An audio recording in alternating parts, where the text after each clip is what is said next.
I want to bring up something that I didn't know until I started reading, which is you didn't initially get Arcadia, and you on your own kept working on the role. I had an idea of who this character was supposed to be, but it was like very generalized. Right. And there was a number of things to juggle. The language, the dialect, understanding the material.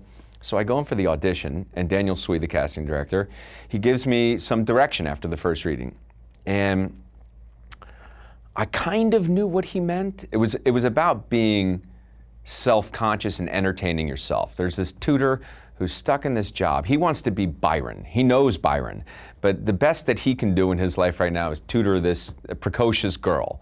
And so he's sitting there kind of like bored with the whole situation, and she asks him this question, and he answers her in a way to entertain himself. Right. And so he had given me this piece of direction, and I did it again, and he kind of waited, and he was like, all right, thanks, man.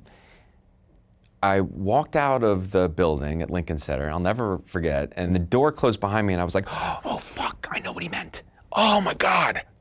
And I didn't do it. Oh, shit, and I can't do that. Actually, that's in my wheelhouse. So I called my agent, and I was like... The agent's like, uh-oh. Dude, they hear this every time. So I called him, I said, Daniel Swee gave me some direction, and I totally understood it now, but I couldn't do it in the moment. Can you get me back in? And so he goes, well, okay, I hear that a lot, Billy. I'll give him a call.